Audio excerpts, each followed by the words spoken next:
आदमी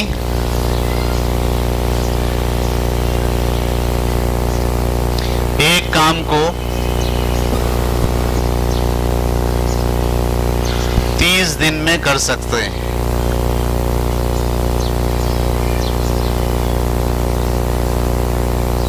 ठीक है, मालूम करें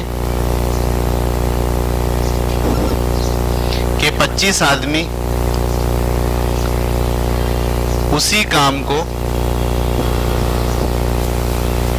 कितने दिनों में करेंगे, ये सवाल है। 15 आदमी एक काम को 30 दिनों में कर सकते हैं, 25 आदमी उसी काम को कितने दिनों में करेंगे। ठीक है, इसमें क्या चीजें हैं? 2 चीजें, एक आदमी और एक दिन।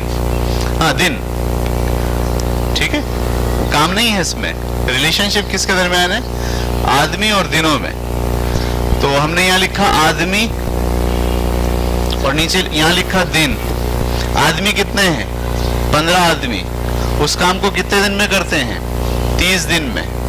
मालूम करें कि 25 आदमी, 25 कहां लिखूं? आदमियों में। कितने दिन में करेंगे? एक्स हमेशा कैसे लिखा जाएगा? इसके बारे में आपको फैसला करना है, आदमी के बारे में, कि वो कैसे, ये कौन सा प्रोपोर्शन है, कैसे पता चला?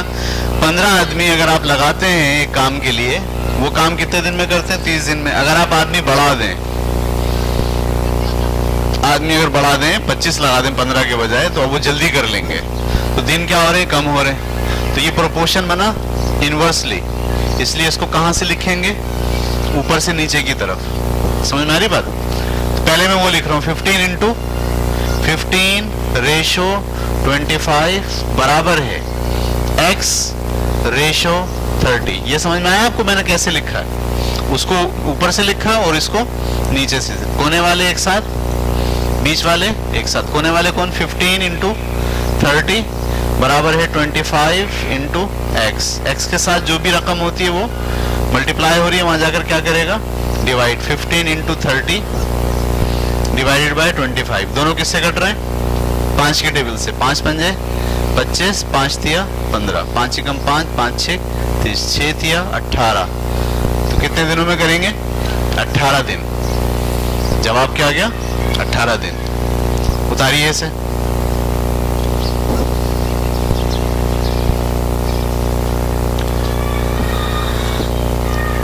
आठवीं की बुक नहीं है।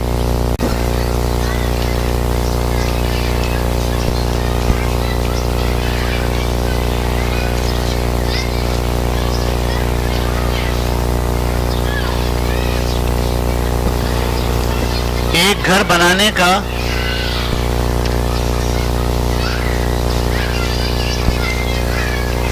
ठेका 40 दिन के लिए लिया और उस पर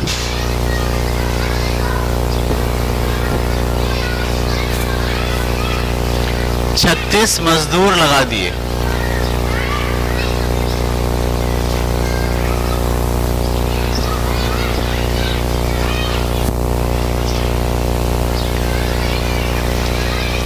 दस दिन के बाद अगर वो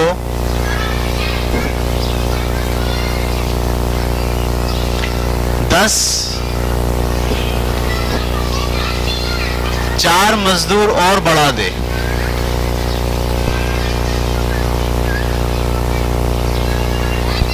तो मालूम करें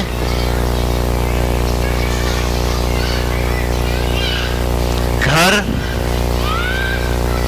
कितने दिन पहले तैयार हो जाएगा।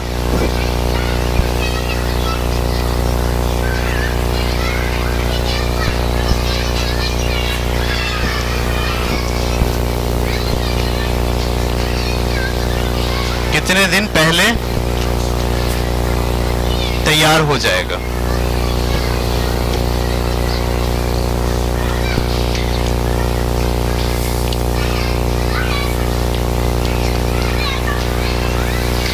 ठेकेदार ने घर बनाने का फैसला किया कितने दिन में? 40 दिन में। और कितने मजदूर लगा दिए? 36 मजदूर। 10 दिन के बाद वो 4 मजदूर और बढ़ा रहा है। तो पहले इसका सही डेटा बनाना जरूरी है। इसमें क्या क्या चीजें आपको दी? दिन और मजदूर। मजदूर कितने लगाए उसने? 36। ये काम वो करा 10 दिन के बाद खड़ा होकर। अगर उसके पास 36 मजदूर हैं, कितने मजदूर हैं? तो कितने दिन में मकान बन जाएगा? जी नहीं, 40 दिन में। 10 दिन के बाद खड़ा है, 30 दिन। ठेका उसने कितने का लिया हुआ है? 40 दिन का। 10 दिन के बाद वो फैसला कर रहा है। तो इसका मतलब है अगर उसके पास 36 मजदूर होते हैं तो वो 36 मजदूर अगले 30 दिन में मकान बना लेंगे। तो मैं यह लिख रहा हूं 36 मजदूर कितने दिन में मकान बनाते हैं? 30 दिन में। लेकिन 10 दिन बाद वो क्या फैसला कर रहा है कि मुझे 4 मजदूर इसमें बढ़ाने हैं। तो अब मजदूर कितने हो गए? 40 मजदूर कितने दिन में ये मकान बना देंगे, ये मालूम करना है। ये एक्स नीचे से जाता है हमेशा, इसके बारे में फैसला कीजिए। ये ऊपर से जाएगा या नीचे से जाएगा? अगर 36 मजदूर आप लगाते हो और वो 30 दिन में एक मकान बनाते हैं, मजदूर अगर आप बढ़ा दोगे तो दिन कम हो जाएंगे या बढ़ जाएंगे? कम हो जाएंगे। मजदूर बढ़ा दिया आपने, तो ऊपर से नीचे। पहले इसको लिख रहे 36 करें। रेशो 40 बराबर है x रेशो 30। कोने वाले एक साथ और बीच वाले एक साथ। कोने वाले 36 into 30 is equal to 40 into X. X ऐसे लिखा 36 इंटू 30 डिवाइडेड बाय 40। 0 से 0 कट गया। 4 एकम 4, 4 नीम 36, 9 तिया 27। 27 दिन लगेंगे। इसका मतलब है कितने दिन पहले? 3 दिन पहले तैयार हो जाएगा।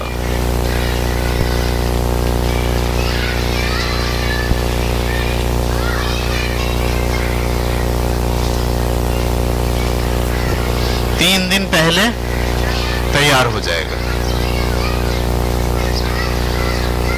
कुछ समझ में आ रहा है या समझ में नहीं आ रहा है?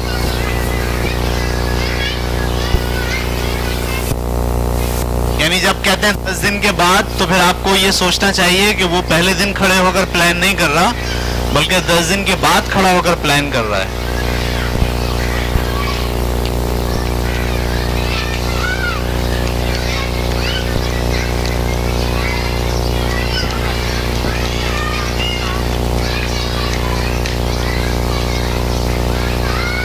ठीक है,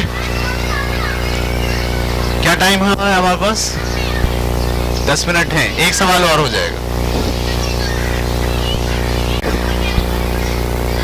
45 की स्पीड से एक कार 45 की स्पीड से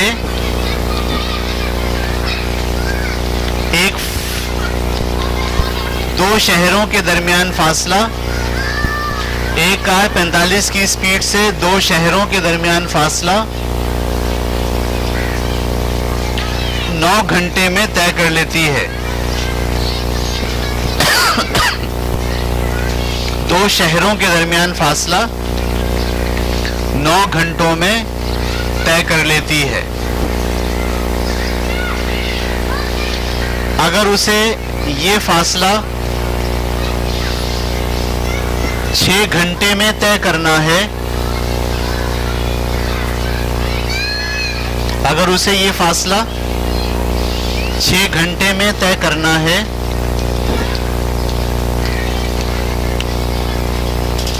तो उसे कितनी स्पीड रखनी पड़ेगी?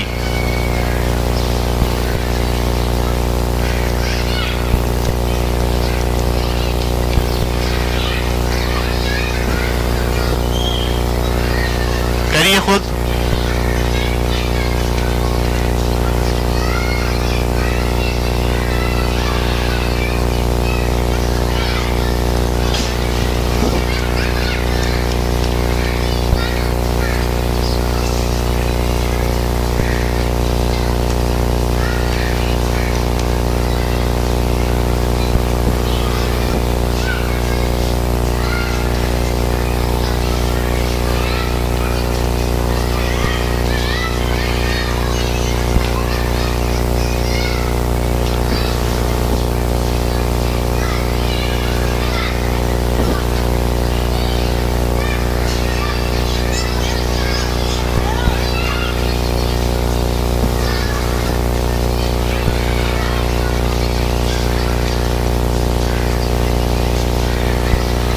सवाल है।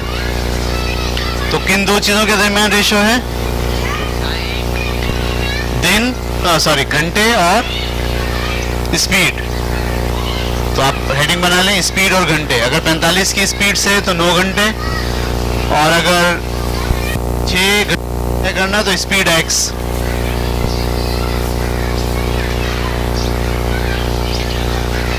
अच्छा जी, अब बताइए रेशो क्या बन रही है, इनवर्स या डायरेक्ट?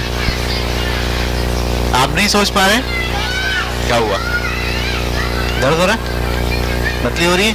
वहां जाके बैठो, ये बाथरूम जाओ, थोड़ा पानी पियो, थोड़ा चलो, थोड़ा चलो फिरो, वहां चले जाओ, थोड़ा पानी वानी पियो, ठीक है? ये इनवर्स है या डायरेक्टली प्रोपोर्शनल है? कैसे?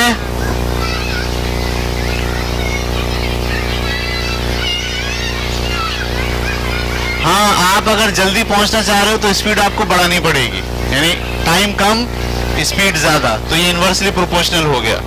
तो वो कहां से जाएगा? ऊपर से नीचे। सही है? करें?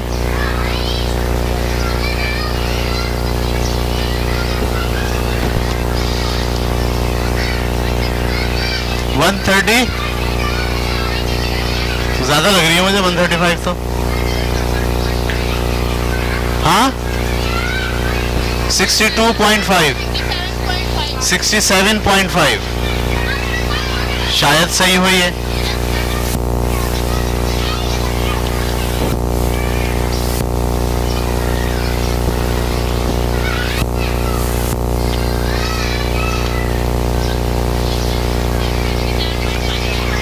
$67.66, कोई 66 कह रहा है, कोई 67 कह रहा है।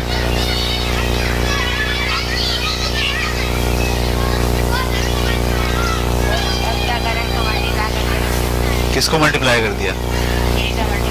3 से इसको काटा है, तो 3 2 6 काटा है, 3 3 9 काटा है। अब ये तो इससे कट ही नहीं रहा, ना ये से कट रहा है, तो ये 45 को 3 से मल्टीप्लाई करके 2 से डिवाइड करो। आप एक ऊपर वाला काटते हो, एक नीचे वाला काटते हो। ऐसा नहीं होता कि दोनों ऊपर वाले काट देते हो। जब आपने इसको काटा था 3 से, तो 3 से ये कटा था, एक ऊपर वाला कटेगा। आप अगर इसको काटो तो इसको नहीं काटोगे, किसी एक को काटोगे ना। एक ऊपर वाला काटता और एक काटने का प्रॉब्लम है आपके साथ। 67.5 सबका यही है। आपका क्या है? क्या काट नहीं रहा? तुम्हारा दिमाग क्यों काम नहीं कर रहा? आज 3 से काटा। पहली बात तो ये कि ये ऊपर से आएगा ना, तो तुमने 6 × 9 लिखा। 45 की स्पीड से 6 घंटे में कहाँ लिखा है? 45 की स्पीड से 9 घंटों के दरमियान, 2 शहरों के दरमियान फंसे 9 घंटों। 45 के सामने क्या आएगा? 9 आएगा ना। गलत लिख दिया। हाँ भाई, आपसे कटा 126, नीचे 2 भी आ रहा होगा। ये किससे काटा आपने? 6 एकम 6 और 6 नीम 45। 6 के पहाड़े में 45 कहाँ आता है भाई? 67 पॉइंट। आपका भी यही है, कर रहे हैं भी, आपका यही है, ठीक है। बस भाई, अब हम लेंगे हाफ टाइम। सही है? बुनियादी 2 रेशोज हमने डिस्कस कर ली, ठीक है, यानी एक डायरेक्टली प्रोपोर्शनल और एक इनवर्सली प्रोपोर्शनल। अब हम काम करेंगे कंपाउंड रेशो पे, ठीक है। कंपाउंड रेशो का मतलब जिसमें 2 चीजों के दरमियान रिलेशनशिप ना हो, बल्कि 3 के दरमियान हो, 4 के दरमियान हो, 5 के दरमियान हो, ठीक है। तो वो सवाल जिसमें रिलेशनशिप 2 चीजों पे डिपेंड नहीं करता, एक चीज का रिलेशनशिप कई चीजों पे डिपेंड करता हो। सही है? जैसे मैंने आपको भी आज की क्लास में शुरू में कहा था टेम्परेचर, तो मैंने कहा था टेम्परेचर किस पे डिपेंड करता है? हमने कहा था टाइम पे डिपेंड करता है। फिर हमने कहा था बुलंदी पे भी डिपेंड करता है। तो अब एक टेम्परेचर 2 चीजों पे डिपेंड कर रहा है। अब ये जो रिलेशनशिप होगा ये भी डायरेक्टली होगा और इनवर्सली होगा, लेकिन जब एक चीज कई चीजों पर डिपेंड करे तो फिर इसे हम कहते हैं कंपाउंड रेशो। सही है? तो कंपाउंड रेशो के सवाल हम हल करेंगे। पहला सवाल, 56 women can stitch 42 frocks by working 10 hours a day. सही, 56 औरतें, सवाल लिखिए, 56 औरतें रोजाना 10 घंटे काम करके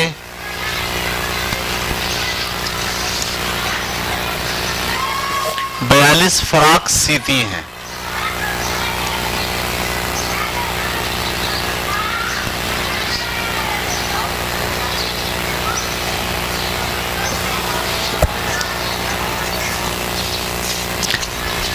अगर 60 औरतें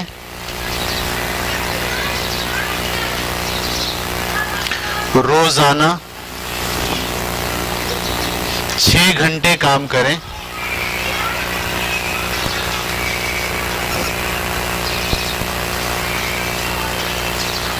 तो कितनी फ्रॉक सिएंगी?